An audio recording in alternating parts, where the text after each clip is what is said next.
오늘 국회 본회의에서는 민주당이 추진하는 세 번째 김건희 여사 특검법이 표결에 붙여집니다. 하루 앞으로 다가온 이재명 대표의 1심 선고와 맞물려서 정치권의 긴장이 고조되고 있습니다. 취재기자 연결해 보겠습니다. 나혜인 기자.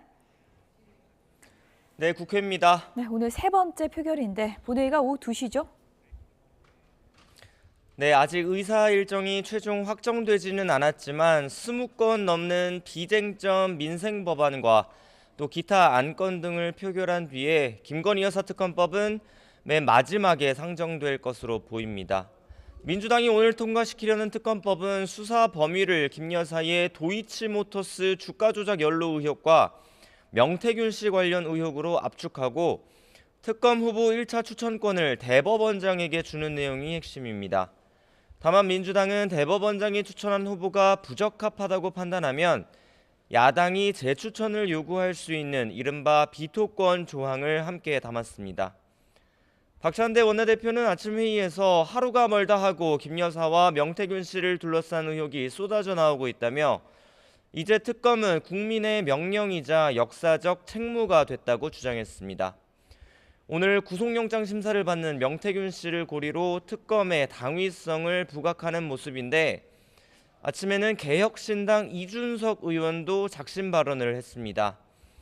이준석 의원은 김영선 전 의원의 2022년 6월 재보궐선거 공천을 앞두고 당시 국민의힘 대표로서 명태균 씨에게 윤석열 당선인의 의중을 전달했다는 의혹을 받고 있는데 오늘 해외 출장을 다녀오는 길에 기자들과 만나 윤 대통령이 2022년 지방선거 당시 시장이나 구청장 공천을 언급한 적도 있다며 핵심은 대통령의 공천 개입 여부라고 주장했습니다. 이어 공천 시기에 대통령과 활발하게 소통한 기록들을 찾아봤다며 검찰에서 궁금해하면 더 확실한 것을 얘기해줄 의향이 있다고 말했습니다. 다만 이 의원은 자신이 명씨에게 보냈다는 김영선 전 의원 공천 관련 메시지는 현재 남아있지 않고 당시 당의 기류를 전달해준 것뿐이라는 기존 입장을 고수했습니다. 민주당이 오늘 표결 강행하면 현실적으로 국민의힘은 막기가 좀 어려운 상황인데요. 본회의 직전에 의총 소집했죠? 네, 이 자리에서 의원들이 모여서 특검법 표결에 불참하는 방안을 논의할 것으로 보입니다. 민주당은 수정안을 마련했다고 얘기하지만 결국 야당이 특검 추천권을 독점하겠다는 눈속임이라며 특검법이 가결되면 윤석열 대통령에게 제2요구권, 즉 거부권을 행사해달라고 건의한다는 방침입니다.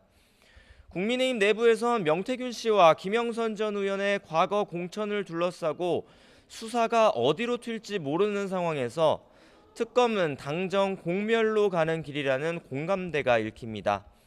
김영선 전 의원 공천 당시 공천관리위원장이었던 윤상현 의원은 YTN과 통화에서 자신은 명확한 기준과 원칙에 따라 공천을 했고 이준석 당시 당대표와 논의한 적도 없다고 거듭 강조했습니다.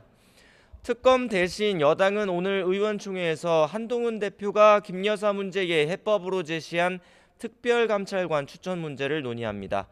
별도 표결 없이 원내 지도부가 야당과 추천 협상에 나서는 방향으로 정리될 가능성이 큰데 대통령실의 빠른 쇄신을 강조하는 한동훈 대표 측과 친윤계 의원들 사이 온도차는 여전해 보입니다.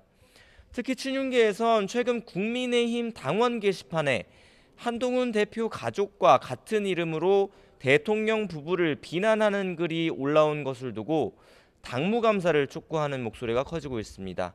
오늘 이 문제도 의원총회에서 거론될 가능성이 큰데 난상 토론이 벌어질 경우 본회의 이후에도 회의가 계속될 가능성이 있습니다.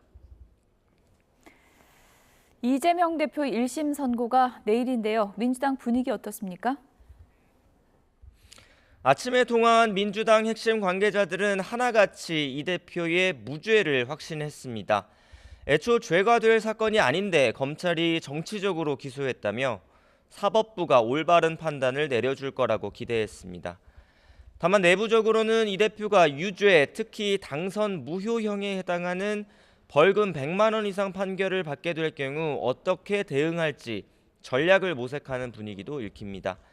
내일 선거법 위반 사건은 이 대표의 향후 대권 가도는 물론 지난 대선 당시 선거 보전금 반환 여부와도 연동돼 있어 민주당 입장에선 촉각을 곤두세우지 않을 수 없습니다. 김 여사 특검 공세를 받아온 국민의힘은 대대적으로 역공에 나섰습니다. 한동훈 대표는 아침 회의에서 이 대표가 당선 무효형을 확정받게 되면 민주당은 434억 원을 토해내야 한다고 강조했습니다. 민주당이 이를 오히려 악용해 당이 공중분해될 수 있다는 일종의 자해 마케팅으로 판사를 겁박하고 국민을 속이려 하고 있다고 비난했습니다. 추경호 원내대표는 내일 어떤 결과가 나오더라도 이 대표가 헌정 질서를 파괴하는 방탄선동에 나설 것 같다며 아무리 여론을 자극해도 저지른 죄가 사라지는 건 아니라고 쏘아붙였습니다. 지금까지 국회에서 YTN 나혜인입니다.